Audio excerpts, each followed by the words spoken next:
Understand, by the way, we're just kidding. No worry, Jay. Nitaongea after Rube. Hey, tutaona. Aya, so karibu sana, ndio nimeanza recording, officially imeanza.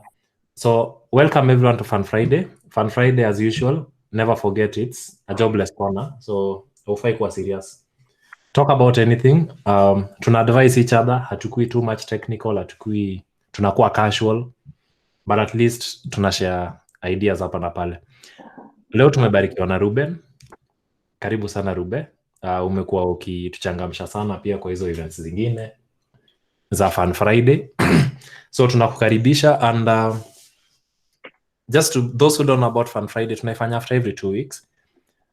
We look for people who are interested to lead the session. If you have any topic yenye unataka kuongelea, bora si technical. The language of choice ni yenye tunaongea saa hizi, unaweza ukamix.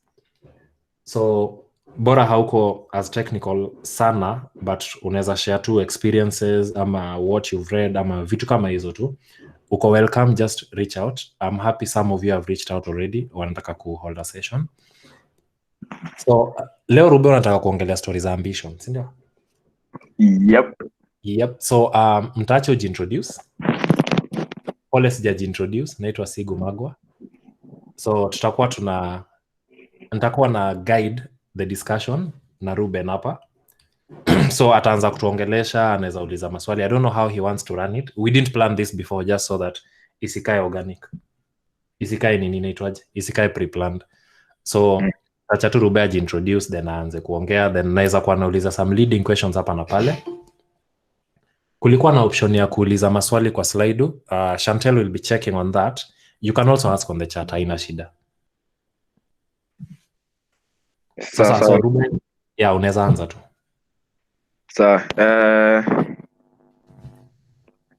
Habari yenu. Hope mko poa. My name is Ruben. Mi hufanya vitu mob. Mi ni software dev. Siku hizi nimejipata mi ni designer more than software dev. Sijui nilijipata aje hapo. Ni wengine. Niko na startups kadhaa. Na mi ni community organizer. Kwa hizi vitu mob kuna kuuza nguo pia? Sigu man. Umesema unafanya vitu mob, lakini hujasema vitu mingi. Umesema tu community organizer. So you're a jack of many trades. Yeah, I'm a jack of many trades. Nikianza okay, mimi ni video editor, mimi ni graphics designer, mimi ni UI UX designer, mimi ni front end dev, mimi ni back end dev, mimi ni full stack dev, mimi ni product manager, CTO, tech lead, product lead. Tuendelee. Una Google vitu ukisoma. Ayo wapi tu. Sikia, kila mtu ana complain, hizo vitu zote. Ati designer si designer wa nini graphics, whatever, everything graphics. Umesikia Piuni tukisema designer origin kutoka China? Huyo ndio wewe sasa. Ayo wapi, mimi si mse umanguo. So tuna hold scrum peke yako no. At the end of the day, since wewe ndio CTO, wewe ndio PM, wewe ni nini, unajiholdia scrum jioni. Unajiambia what did you do for the day? Can we talk to the PM? What do you have? Ayo wapi. Kwenye fanyanga nikiwa kwa role moja, kama nikiwa PM sikuangi dev. Okay. Kama kutoka Jan to March nilikuwa PM, sikuwa dev. So tukaizo. Nice. So leo nataka tuongelesha nini by the way? Basically takuongelesha kuhusu like one of the things nimefanyanga nifanye hizi vitu zote actually, which is ambition. Na si watu kwa ambitions. Na I think ndio reason nimejipata kwa hii mess. Sijui kama ni mess ama ni kitu mzuri, but either way so nilijipata nikianza kufanya vitu mob kutoka kitambo, that is kutoka high school, and then so ndio nikaendelea hadi nikiwa kampo. By the third week nilikuwa nishaenda hackathon. Sikuwa juu hackathon nini, lakini nilienda tu vitu kaa hizo yani. kujipea roho juu kimbelembele kidogo. Yeah, so basically nilikuwa hata kuongea topic ingine nikaambiwa ilikuwa technical, so nikaona naweza ongea kitu yenye niko sort of familiar with. So hii discussion sitaki kuwa scripted, me si ati napeana speech or anything. Actually if kama huko place noisy hata unaweza unmute mic kama unataka contribute. So iko very few topics, very few points rather. Zenye so itakuwa open discussion, ita contribute na contribute. Sitakangi kwa boring kwa webinars zangu, that's why natakanga iko interactive. So juu hapa hivi tuko na people from all sorts of trade. Tuko na kina Geti wenye ni masoftware dev wakali, tuko na kina Sigu wenye wanajaribu, tuko na hata uvamizi.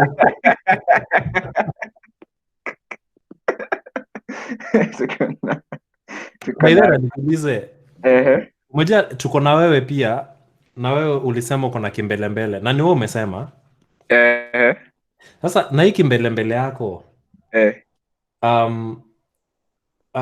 tofauti gani ya kimbelembele na inaitwaje na kujiaminia? Kuna tofauti gani kati hizo vitu mbili? Kujiaminia inahitajengi kimbelembele. Utajiaminiaje kama utajuaje unajiaminia kama hautry out vitu mob? Okay, basically ni ile kimbelembele like kutry vitu mob na tu mali wana kenye utaweza na kenye uwezi, hivyo tu. Okay, so just kuiga tu kidogo, ulikuwa umesema kuna few topics zenye tunaweza discuss. Sijui uko na any in mind? Topics to discuss. Okay, like points zenye nilikuwa discuss ni yeah. So kuna vitu, so juu tuko different types of people. Kuna mastudio hapa pia. Hiyo mbogi yangu yote yenye imecome through. Kuna watu kama kuna Mavo wenye sitakangi kuongea sana. Mavo by the video yake kwa on kama hivi. Namuona. Hata cheki. Yeah, namuona sana. So yeah, so especially kuna nini mbili. So the two main points ni ambition at work na ambition among friends ama peers.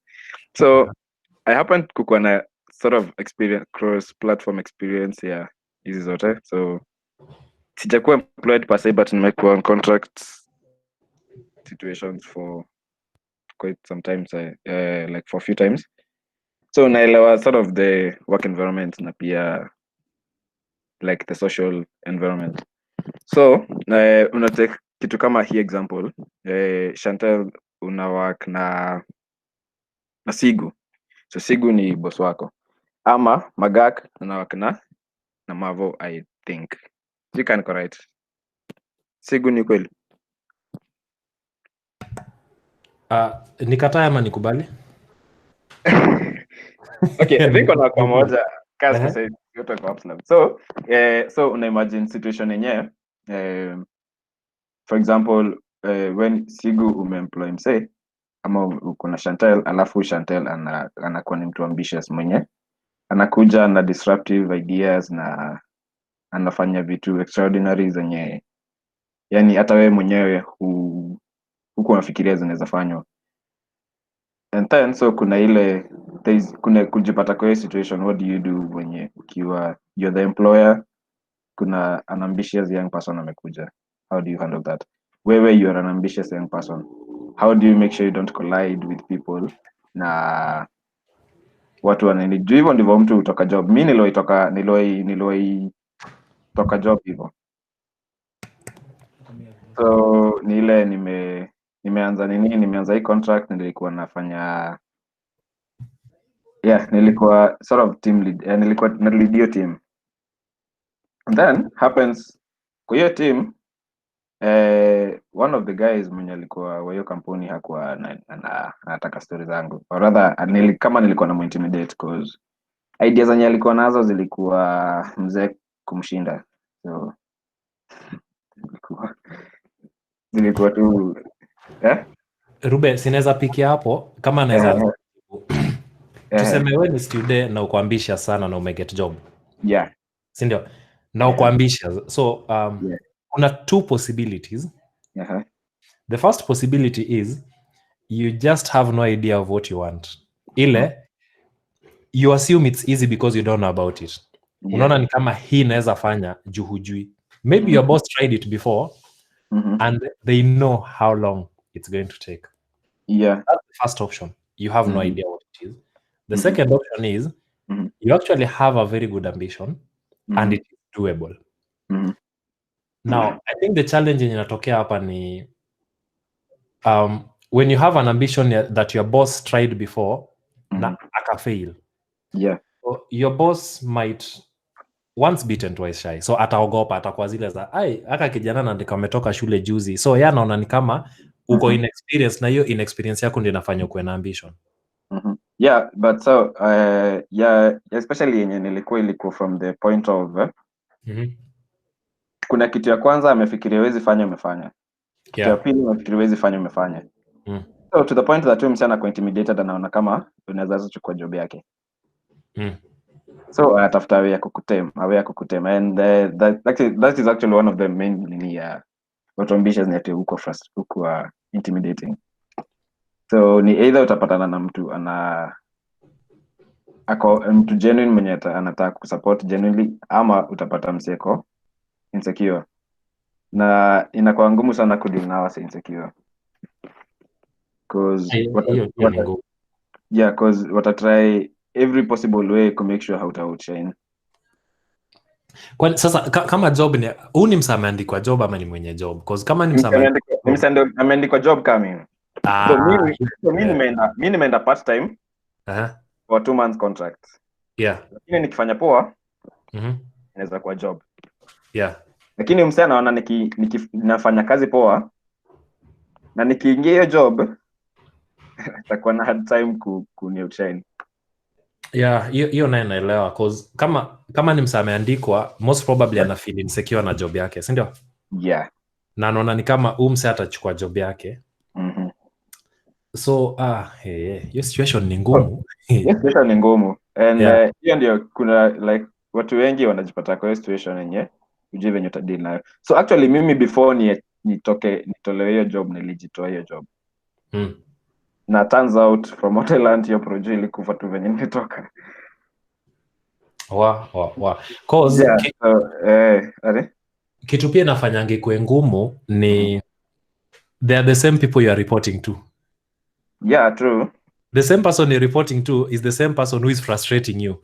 So uko unashanga utafanya nini? But I think the best thing in my opinion, which is not a good advice, is toka tu. Cause you might end up resigning ile okay, this is how it is to work outside. Unaona? So I'd rather utoke tu kama kuna mtu anakuzuia ambition. And we are assuming that you've proven, as Rube had proven before, that it is something doable. Sometimes you are over-ambitious and you don't know. So everyone else is trying to tell you that you are too ambitious. Yeah, true. So, yeah, actually, mimi advice yangu ni the same thing kama venye nilifanya. As long as unajeminia na unajua skills zako ni credible na fiti. So kuna watu najua wako na potential lakini wanakuanga tu wamelalia masikio cause hataki kutrain boss wake anze mashida. Na hiyo ni kitu nimeexperience. Na watu wamefanya kazi 10 years pata msee tu bado like anafaa kuwa mbali lakini hata kuogopa friction analalia masikio.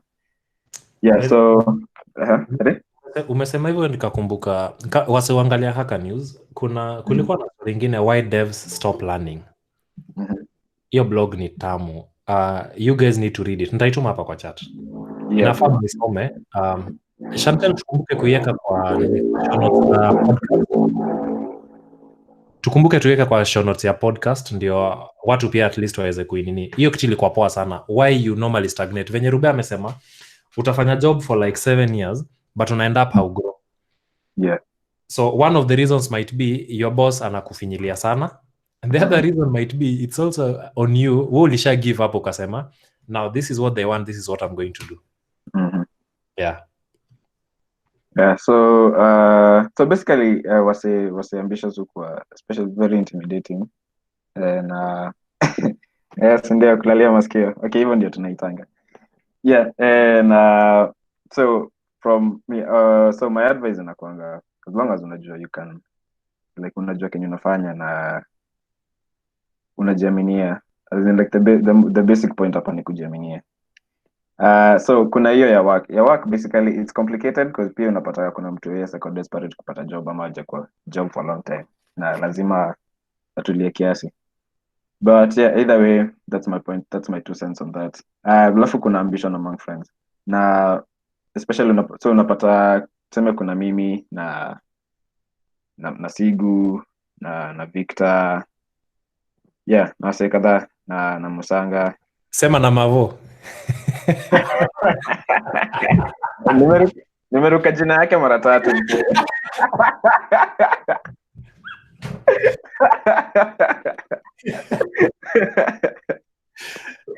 Hey, but so unapata si hiyo list except Mavo ni mabest. But kwa hiyo list ni mabest. Alafu kuna mse mmoja mwenye anakaa ni kama ana uchain wase wengine. So pia hapo kuna two types of people like over the course of my sort of 4-5 year journey in tech, nime lose as much friends as I've gained friends. So unapata kuna friends tulianza na wao kitambo, wengine hata tulikuwa na code na wao, lakini when they were making 2 steps nilikuwa na make 10 steps. So umse mnafika point umse anaona yenyewe umse tu college moja, ama mnaenda kuongea venye story zenu, maybe umse anasema mimi nataka kusoma maybe Java, ni ku Android dev, nipate job kama Android dev kwa kampuni kadogo. Wewe unaanza kumwambia mimi nafikiria kuregister kampuni ya 3 ni employ Android devs wa 6. Like msa anakuangalia hivi anaona yenyewe huyu msa tuko ligi moja na intimidated. Kuna mwingine ataona ikiwa poa, kuna mwingine ataona ikiwa mbaya. Kuna wase huu so like the people I know wenye anataka kufresha squad yake, so ana play low pia analalia masikio ndio watu wasione na si mabeshti tu, hadi society isione kama yeye ni kimbelemele sana. But pia like usual you lose friends, especially if you are very ambitious. Watu kama Sigu, mabeshte zako waki-apply job, wewe unajenga kampuni yako kidogo kidogo, you see. So yeah, mse lose friends a lot, but Kenya nimekamkulani ati mse gain as much friends later nikipata wase wenye mnafikiria on the same nini. But if at all ni friends will take to lose maybe childhood friends nini, mi prefer kutoambia Kenya nafanya, like their friends niko na hadi huko home hawajui nafanyanga nini, hata hawajui. Okay, wanaonanga tu kwa status maybe kama nimetravel ama something, but like hawajui nafanyanga nini. Mimi nawaambianga tu mimi niko sawa, mimi nasoma ama mimi nafanya tu na hustle, but I don't know what I'm doing because wanajua watakuwa intimidated na wataanza kuniona in a different light. So basically wanakuita mtu wa computer ama mtu wa IT? Mimi wananiitanga tu technician bana. So hiyo story ya kutosema kitu nafanya actually true Ruben, because kuna time auntie yako amekuja akakuuliza, let's say you're working you are a senior software developer at tuseme Google, senior software developer at Google. Then your aunt comes and asks, siku hizo unafanya kazi wapi? How do you answer that? You will say I'm a senior software developer at Google. Yeah, so unaambia nafanya kazi ya IT. Yeah, exactly. Na hausemi unaifanya wapi, juu atakuuliza Google gani? Hii moja tu. So they might bring up so many other things because of they might bring up so many other things juu tu liwaambia hizo nini. So yeah, you're right. I remember there's a friend of mine pia nilimwambianga when they ask you don't give too much details. Wewe waambia tu wewe ni mtu wa IT. Exactly. Yeah. Watu wanafaa kujua the details of your IT ni watu wa IT. I don't know why everyone calls that mtu wa IT. Mbona tunaitwanga mtu wa IT? Computers. Taka ni computers. So computers ndio IT. Mtatengeneza Android phones. Oh, jambo. Mi juzi nimeitwa nitengeneze TV, man. Nyinyi mnatengenezanga simu. Lapi. TV ilikuwa imefanya nini? Kuna msee naona anauliza swali, what if you're playing low because you're scared of the criticism it may bring? Ukiona watu wana criticize au si watu unafaa kukiambia. Ni either ukose kuambia ama uachane tu nao. Like because especially but na pia like kukua kwa hii kwa mse ambitious ni kukua mse roho ngumu, like ukingoja kama unaumizwa na criticism like probably utaenda far, cause in the place yenye wasee criticize, wasee ongea behind your back, wanasema yona huyu msee wenye anajionanga anajua kila kitu. We have gone through that unajipata uko class, mko wasee watatu wanaweza andika code,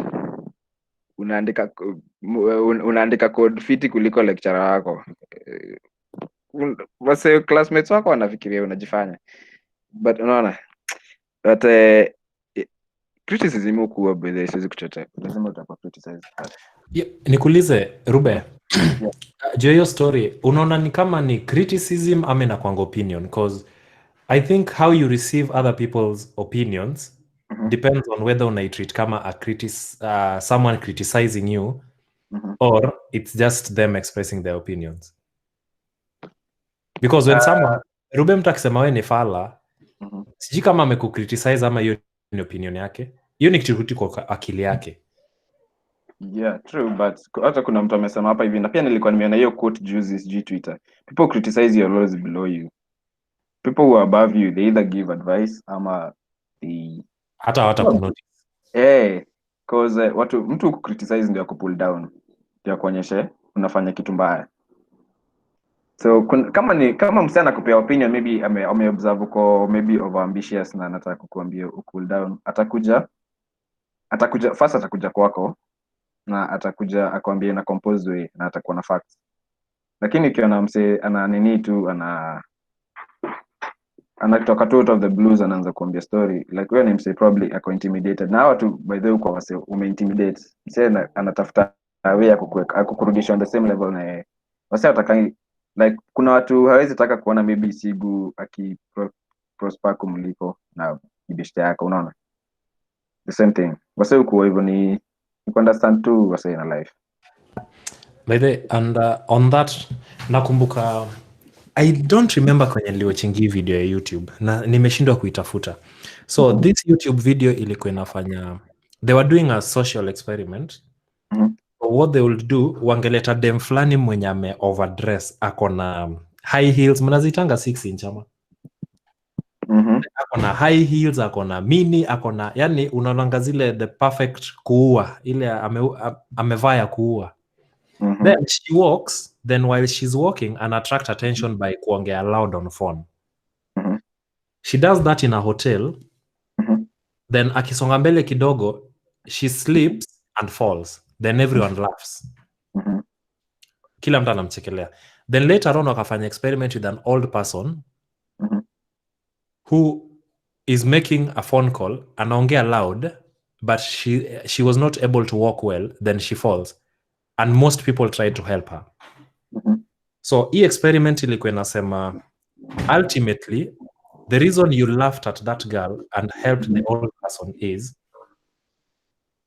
a part of your brain envies that girl. Yeah, So, sure. Ukiona ameanguka, to you it's her failure. Yeah. That's unacheka. The old person, they were doing the same thing, but you want to help them. Unaona? Yeah. So sometimes ukionanga unasikizia mtu vibaya ama unasema sasa una venye anaringa, maybe because umeshindwa kuringa kama yeye. True. Unaona? So I wish naweza pata hiyo video. I've really looked for it, sijaipata, but basically at the back of your mind unam envy. You Sure. might not realize it, but you're envying. That's why unasema unaweza mcheka akifail ama vitu kama hizo. So if anyone anafurahianga ukifail, jua ni mtu anakuenvy. Yeah, na pia kama unasikizanga ngoma na nini, wanasemanga kama hauna haters, hakuna kitu unafanya. So ndio actually one of the signs unafanya kitu ya maana ni kuwa na watu tu wanakuenvy ama wana hate on you. So yeah, na by the watu wenye wana making moves ama watu wenye quote unquote ambitious wao kuwa na so much of this. Ukishajua kuhandle ni hivyo. I listen to a lot of people. My friend, jana nilikuwa na dunda reggae mbaya.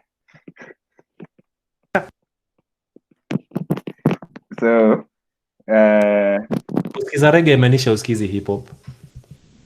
Music is I think kila kitu. Okay, vitu mingi music is vitu mingi. Oh, okay. Sasa umesema ati watu wakikukriticize if you don't have haters, ulisema aje hiyo kitu? If you don't have haters, you're not making moves. Okay. So dem yako siku moja akikuja akwambie haki iko off topic but dem yako siku moja akikuja akwambie kitu fulani juu ya dem fulani. Utamwambia the same thing? Sasa kuhusu nini? Sasa venye sijui nani anasema sijui nini na nini, utamwambia hao ni ma haters? Ama anze ku hate dem mwingine? Si labda ana envy hiyo dem. Pajui maneno. Ati? Ruben ni developer. Ruben ni developer hii maneno. Victor, chunga sana, inaweza kuwa sigu hiyo dem anaweza kuwa kwa hii talk, so hadi ukiongea anga tu ukijua anaweza kuwa rada na kusikiza. na pia kuna rekodiwa. Sasa najua watu wanaogopa kuongea.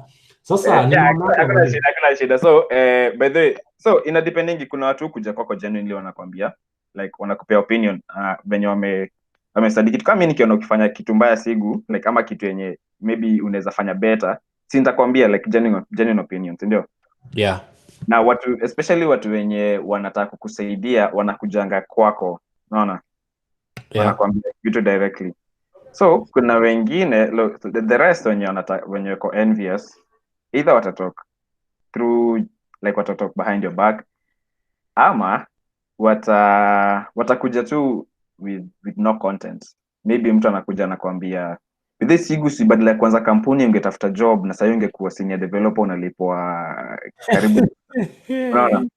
So msee atakuja kuambia hivyo lakini hakwambii kwa nini, unaona? Hata kuja na data, hata kuja na facts, atakuja tu kuambia by the way badala kwanza kampuni tungeenda tafuta job kama wabeshte wenzako. Lakini nijua naona hii kampuni yako maybe in a few years itakuremember ikimake more money na ko envious. So the same thing hivyo basically ndivyo mimi na unatumia tu utajuanga tu ku differentiate time. Okay, me personally naweza sema niko na advantage, nimesoma psychology CG for 3 years. Si kusoma class but niko na nakuwa na interest ya kusoma psychology, so I kind of have it easier reading people, but ni kitu yote anaweza fanya. Actually venye umesema hiyo story ya msee kuambia ati mbona ukutafuta job, hiyo kitu ni ukweli Rube. Hiyo story ni ukweli kabisa cause kuna wale watakujanga kwako anakuuliza my friend, saizi ungekuwa senior developer sijui wapi ungekuwa na make job. Kumwambia vitu nafanya haikwangi about the cash. Yeah. Unafanya vitu na enjoy. Unataka tu hiyo freedom yako ya kuexpress code yako venye unataka, kutumia language unataka. So you have reasons as to why unataka hiyo. But yeye according to akili yake anaona ni kama amekupita juu yeye sasa analipwa pesa mingi kukuliko, so anatry kukuambia come to this other side. Yeah. So it's a normal challenge yenye watu face. Mimi na face all the time. Someone just tells you my friend, kuja tu. Just come work sijui nini, then usipotake it wanaanza kuongea vibaya. Yeah, exactly. Yeah, wataanza kuongea vibaya hapa na pale, wanakuambia sijui nini umekataa kazi. Si unajua tu hizo manini mingi. Yeah, pia and sometimes it gets to you. Kama mimi kuna juzi tu nilikuwa hadi nimeanza ku apply jobs. Alafu nikakaa chini nikafikiria, is this really what I want? Like na apply juu naambiwa ama juu ndio kitu nataka, alafu like ndio nikaachana tu nayo, unaona? Cause kuna mtu ataona maybe ile njia, kuna mtu hata maybe anakuobserve anaona nje mtu amefuata anaweza kosa ku make dosa hii, but in the future atakuwa ki make domingo kumliko. Si nimeweka kwa bracket moja yenye tutakuwa tukipanda pamoja tu pole, unaona? Yeah, but kuna comment naona hapa ya Barongo NN. Hiyo NN inasomwaje? So unaweza isoma? Oh, I see a therapist and good advice. Separate a good advice, separate your work life and social life. Na family, friends. Team mnaweza iona nyote. Umeshindwa kusema hiyo acquaintances. Umetoroka hiyo word. As in, so basically, your story ya kuto mix work na social life, for me inakuanga kinda, for me it's a very thin line, gray line, because you find that I find it easier making friends among my professional circles than anywhere else, because people in your professional circles will understand you and what you do. People who are genuinely interested in what you're doing. But people out there will not understand you. Kama mimi, like, okay, the rest, socializing with the rest of the people, like kwenye seed, wasi wa tech, na techies, I'll have a better time socializing with techies, because techie anajua utakuwa active usiku juu na code usiku, ama atakujua huwezi meet na yeye juu uko busy on Friday night. Vitu kaa hizo, na wase wengi waelewangi hivyo. So by the way, hata juu hiyo naona hata tushaanza kuingia kwa hizo points zingine tulikuwa nazo. Si ni go through hizo points alafu tuanze sasa normal discussions, ndio? Yeah, haina wasa. Yeah, so nilikuwa nimedivide kitu into 4. Alafu kiasi tu Ruben, kunataka tu kuongezea hapo kwa ambition. Naweza ongezea alafu endelee. So sometimes pia hiyo story ambition tulikuwa tunasema unafaa control ambition yako juu sometimes unaweza taka kutochorwa job. Juu nimeona story ya kuchorwa job hapa. Unaweza taka usiandikwe job kuwe na job yako. But uko mbele kitakuua ama kitakumaliza ni inexperience. Juu hujui jinsi ya kuhandle clients, hujui jinsi ya kuongea na wao, hujui how long it takes to deliver because you've never done it before. So sometimes it's good, it's very good to be very ambitious. And in your ambition, it is okay to be employed in your ambition as you work towards branching out. Your employment haifai kuwa for the cash as such. Inafaa kuwa so that you learn how people do it. Just to go there, humble to fanya tu, angalia tu, anaongeanga aje na clients. How do they deliver? How do they do this? Wanazifanya aje? Juu wengine wetu tumeumwa na hiyo story vibaya sana. Tuna learning on the job. Uliza nye my friend, unapatanga hivi unasema hizi ni nini? Sijali though. So okay, mimi nili decide to go through a shortcut hapo. So nili decide bala employment nafanya contract based. Nitakuwa na work na real working environment but I'm not employed. So pia unaweza fuata hiyo route. Sasa zingine pia inakuanga kama Ruben, ukifuata hiyo route, just know that you have a lot to learn. Na kama huna pesa huna. The Ruben's route, if huna pesa huna, afadhali the employer atakufunza na anakulipa. Kwetu anakulipa na anakufunza. Then with time utakuwa pro. Okay, mimi siwezi advice msee ati a certain route ndio poa. Msee anafaa tu kujijua. Mimi najua naweza, okay, mimi like mimi gamble juu, okay. Mimi naweza gamble, I think. Na kuna sometimes unapata nimesota na naomba do. Na kopa do. Other times best yangu ananiuliza, unaweza nikopesha $200? Namba gani? Sawa. Kuna hizo time. Kuna time unasota unaomba do, kuna time uko na mingi unapeana tu. Kuna time like hata msee hahitaji kuniambia. Tuseme tu kuna time uko na mingi. Sawa, move on. Kuna hizo times. So but ni msee tu kujijua, unajua. Mimi kama unajua kama unaweza afford kuishi maisha on the edge kama mimi, but so kuna hiyo. So nilikuwa nimedivide kitu into 4 parts.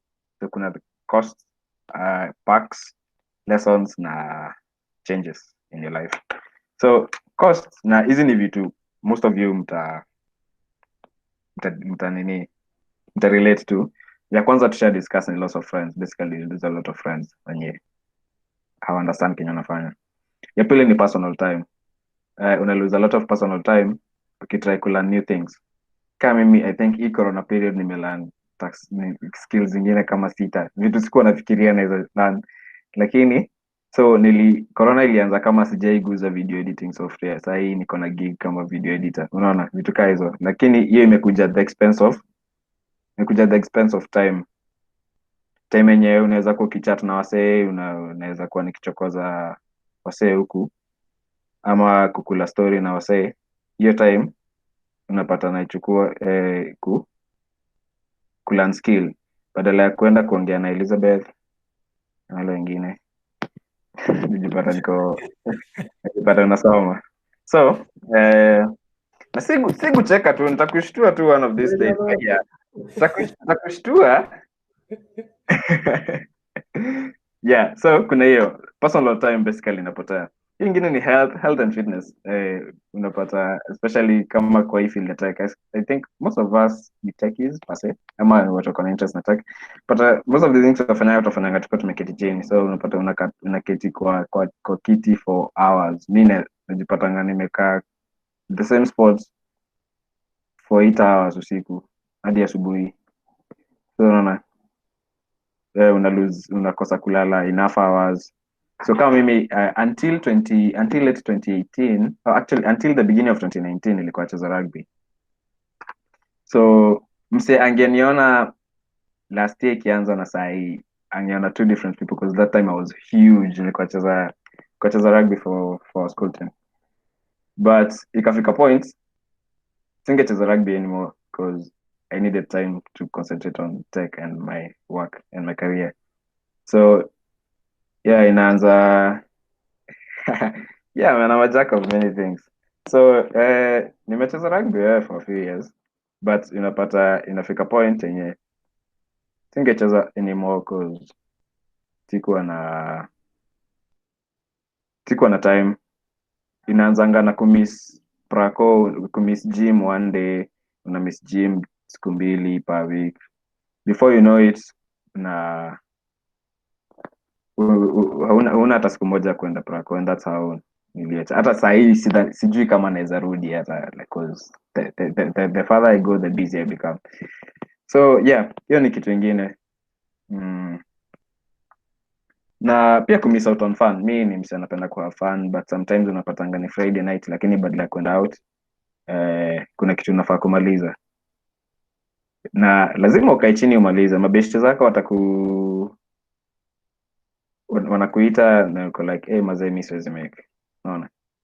So ama na si tu kwenda out, kuna watu huenda hiking, kuna watu huenda kuona mabeshte zao, kukula story. Yeah, kuna vitu mob. So yeah, it takes a lot of sacrifice kukua.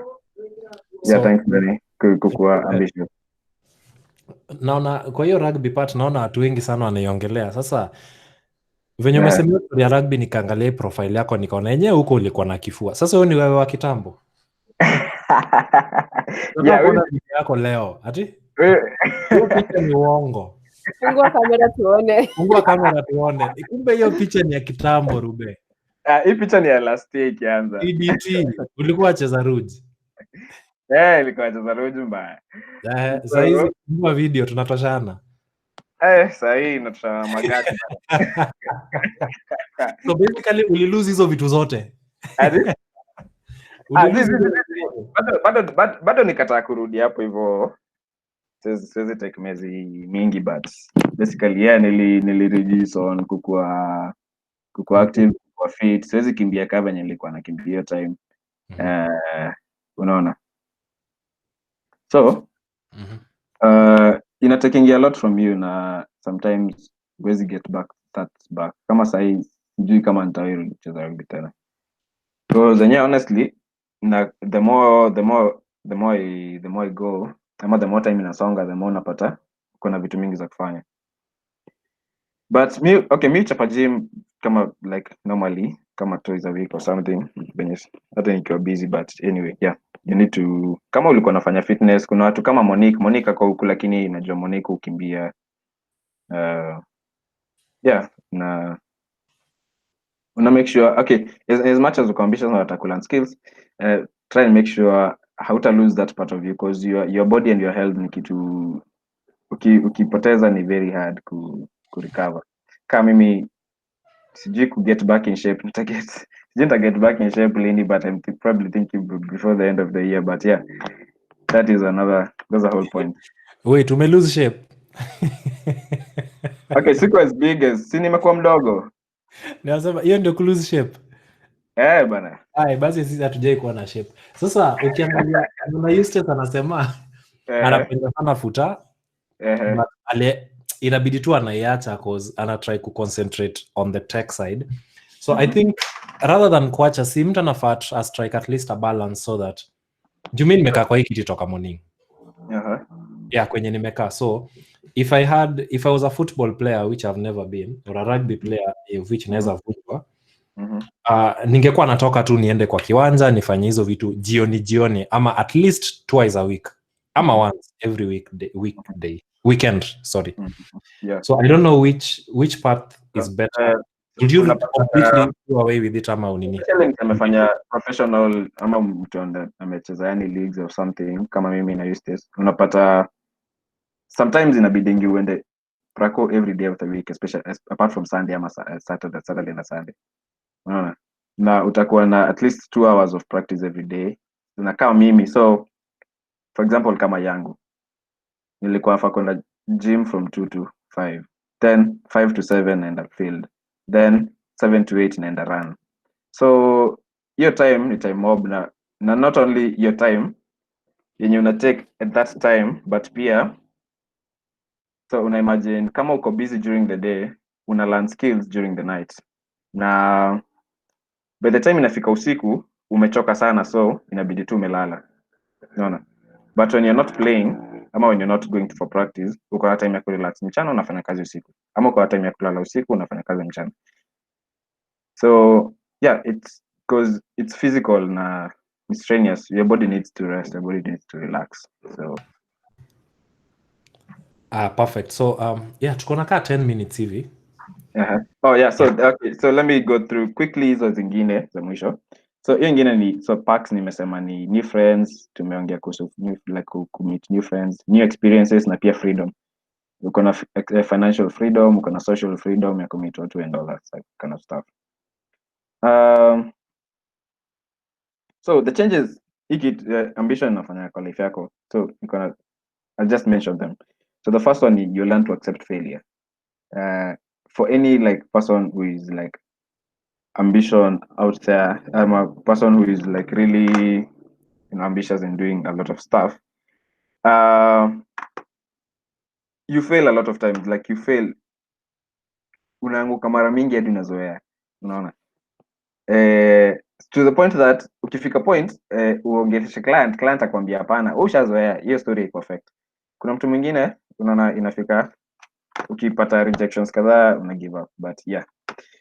So you learn to accept failure, you learn to be resilient, like ukifail kitu you try pushing until you get it, and then you start seeing things as opportunities.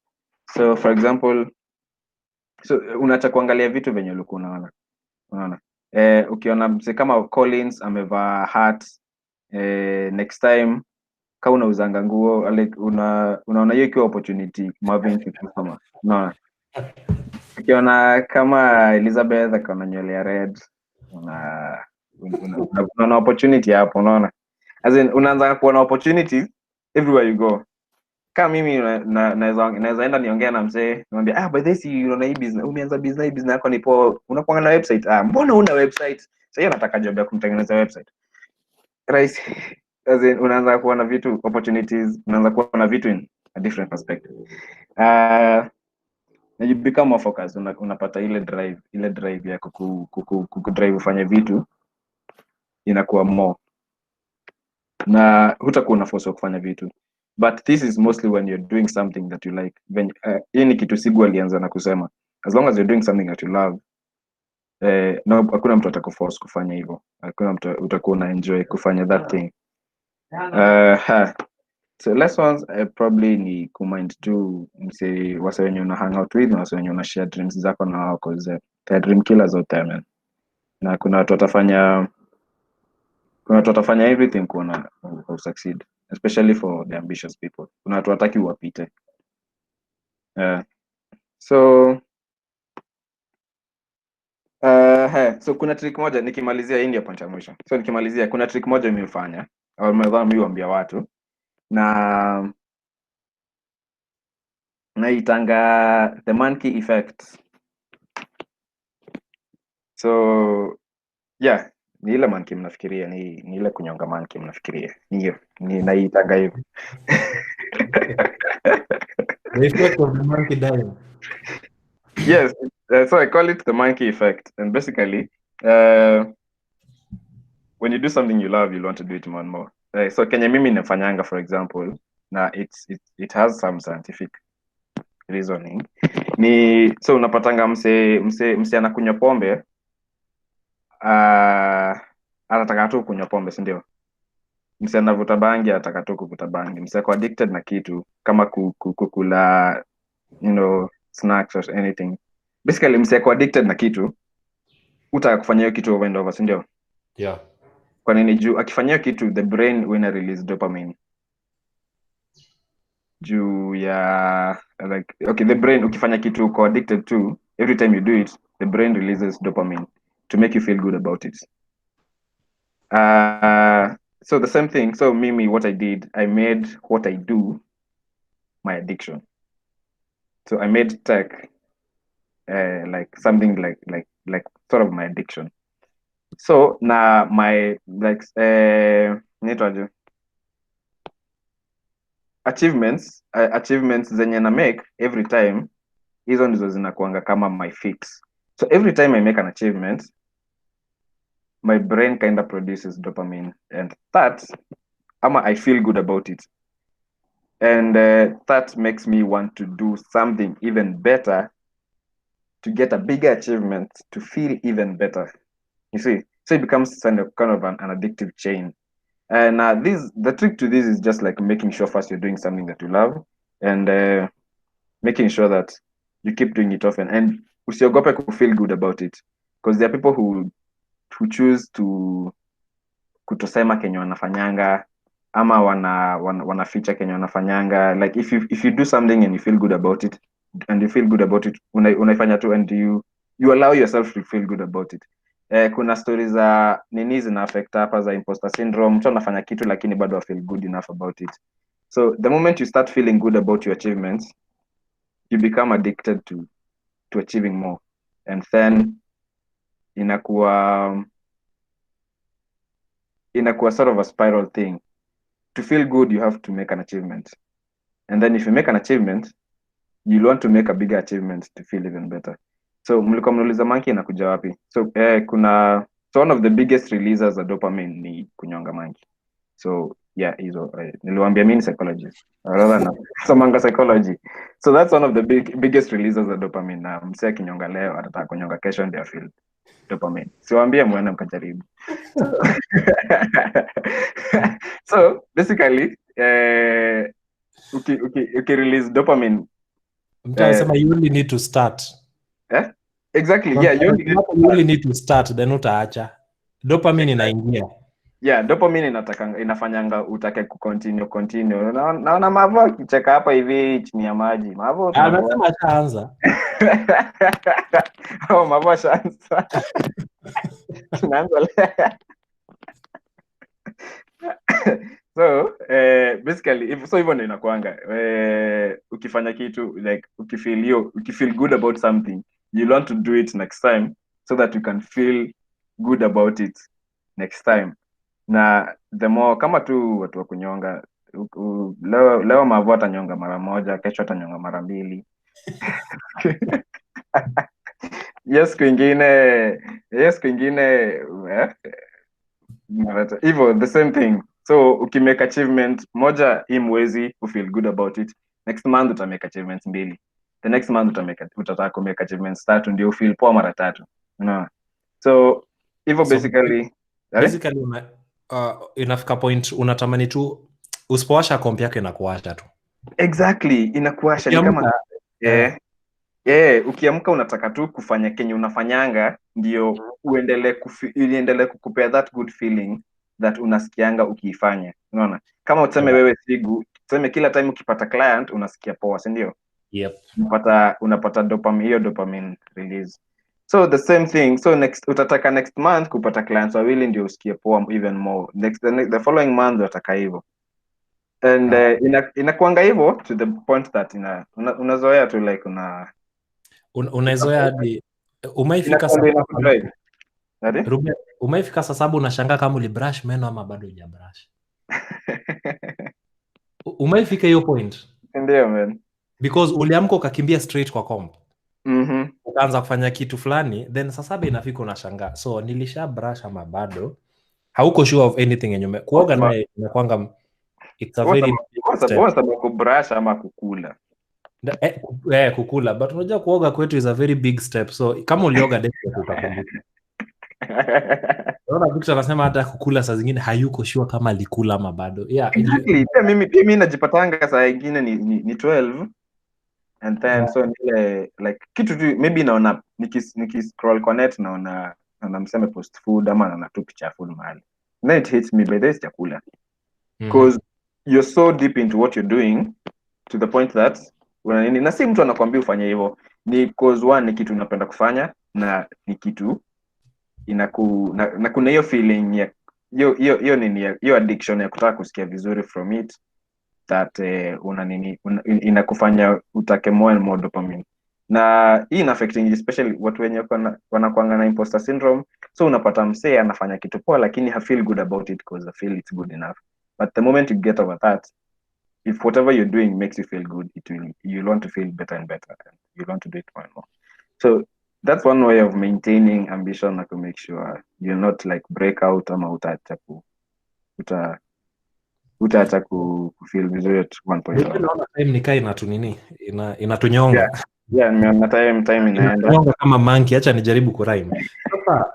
Sasa kuna maswali hapa panaitwa aje? Yeah, sasa nimemaliza points zangu, so tunaweza discuss sasa maswali. Yeah, ndio hizi hapa. So kuna zingine hapa kwa slide, the anonymous ones. So nikusomea ama utajisomea tu ukijibu? Do you ever feel your job takes the best of you? Like, has anyone ever complained that Rueben is too stuck up on his work? If so, will you handle the balance? Mimi nimeachwa juu ya kuwa busy sana. Kweli man. Naomba kuna good advices on kunyonga. I now relate the two. Gani hizi imeanza bana?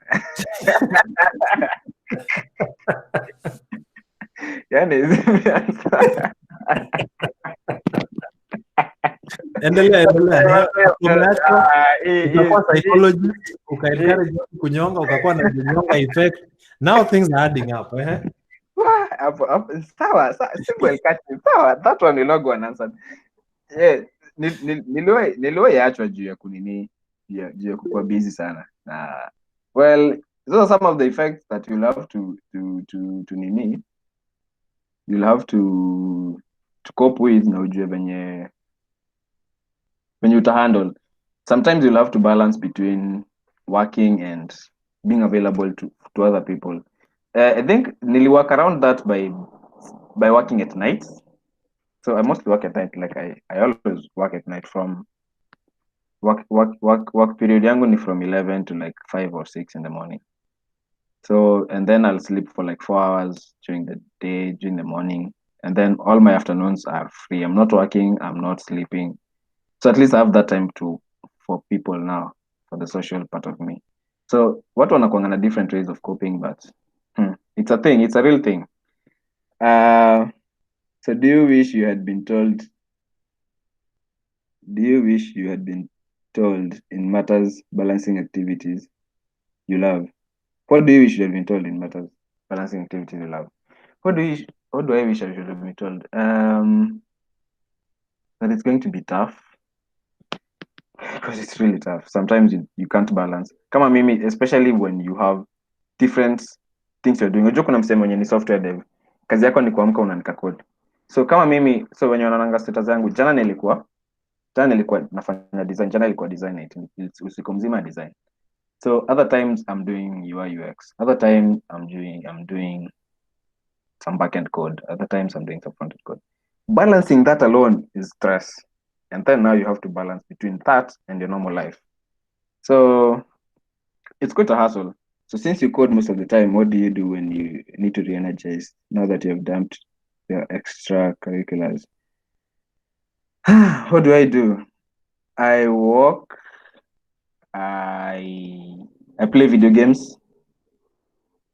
What do I do? I'm dating, so I spend some time with my partner. Wait. Hapo kwa partner. Human partner. Yes. Business.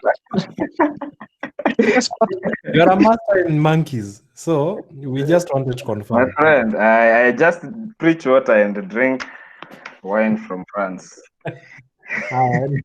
Okay, nimeacha naona. The partner is a general term. A partner might be part of your body. A partner, a female human. Okay, perfect. So so there are different things that you do but pay depending. So yeah, that's what I do. When I need to re-energize, pay I go to the gym. I apart from time corona period, I try go to the gym at least three days a week. So that's how I mostly unwind and energize. Yeah. So on sharing your dreams, is there something like jinxing your dreams? Like you share with somebody and then you got there and when you've got there, you've achieved it.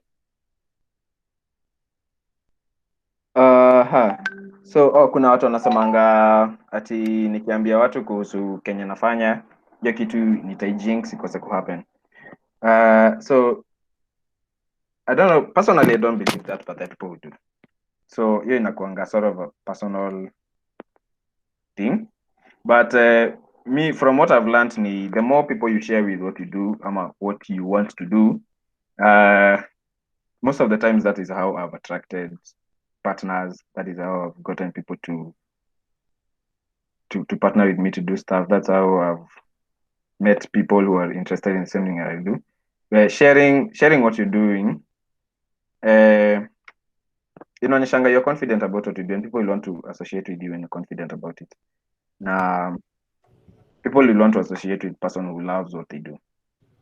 So personally, no, I don't think it does, but there are people who believe in it, and I respect the person who believes. So there is that to consider. But yeah. Ruben nilikuwa na comment fulani kwa hiyo. Once umeachieve kitu sasa si dream. Utakuwa unaongelea achievement si dream.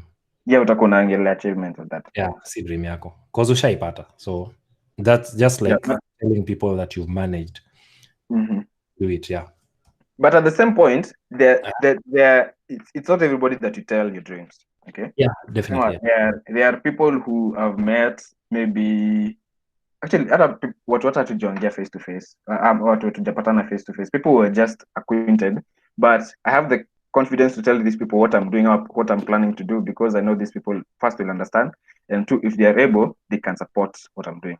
But I've known for years, kama sahi, like from next week I'll be working on a very major thing, a very major project, but many people don't know because I have not told them, because I do not want to. There's a very thin line between who you should tell stuff and who you should not, but you just need to know yourself. Na pia nasamanga, if you don't have to tell someone something, just don't. If you don't need to, don't give too much information, basically. Oh yeah. Alafu dreams zinakuanga tofauti. Because kama uko na dream ya job ni tofauti na dream ya kubuy land na gari. Yeah. Sijui kufly kwenda Zanzibar. Unajua kila mtu anapewa dream yake. So ile dream utapelekea Elizabeth, si dream utapelekea Mavo, si ndio? Na si hiyo dream utapelekea Keronei. Yeah, kweli. Na kuna venye utaambia Lincoln Keronei ati uko na dream ya kwenda Zanzibar, ndio? Unaona? So Mavo pia unajua lazima upange dream yako vizuri. Ukiongea na Mavo unatengeneza presentation. Yes, make sure ni dream kweli. Uende kwa kumwambie Mavo niko na I have something to share with you. Yes. Get out of here.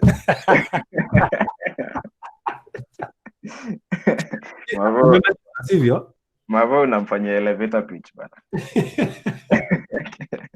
All right, is there anything else ulikuwa unataka kushare before tufunge na 10 minutes over? I don't think session.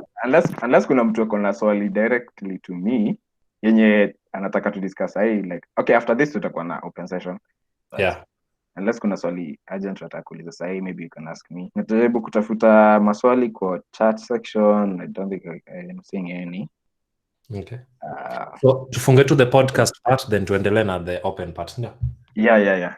All right, so acha tufunge the podcast at this point. Jika Chantel anataka kufunga, but hii kitu inarekodiwa inapelekwa YouTube na ingine inapelekwa podcast. So itapatikana Spotify, iko Apple Podcast, iko inakuwa broadcasted to almost all the podcast hosting. Yeah. So kusikiza audio unaweza sikiza. That's why watu tunajaribu sana kuikeep to somewhere just close to an hour, ndio mtu asichoke kuisikiza. Then after it start kuna open session. Yeah, talking of series za podcast, as unasikiza ya Podii pia unaweza sikiza yetu ya African Young Devs. Yeah. Okay. Awesome. Chantel, uko na anything to close ama nifunge tu?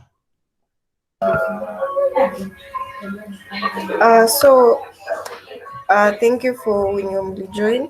Kulikuwa na concern about kushinda RSVP, so nikatengeneza VIP guest list. There's a question I asked for RSVP list. Most probably uliandika yes, you will be getting a calendar invite for kila Fun Friday. You won't have to RSVP. Kwa wenye hawakufeel comfortable kuacha what RSVP tu kwa wanataka kujoin.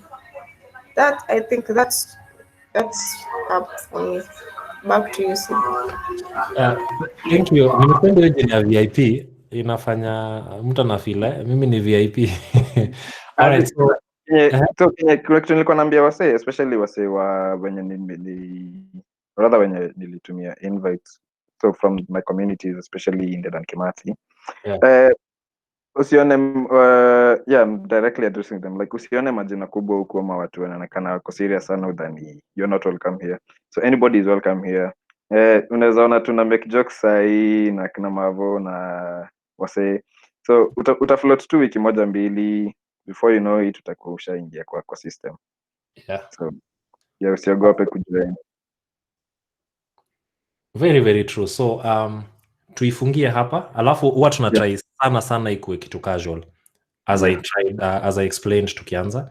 So immediately after this sasa tunataka kuuliza Ruben AMA, ask me anything. Nataka muulize Ruben anything yenye mnataka. Unrecorded, unfiltered. Sawa.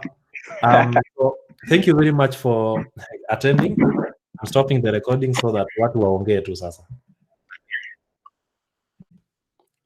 Stop.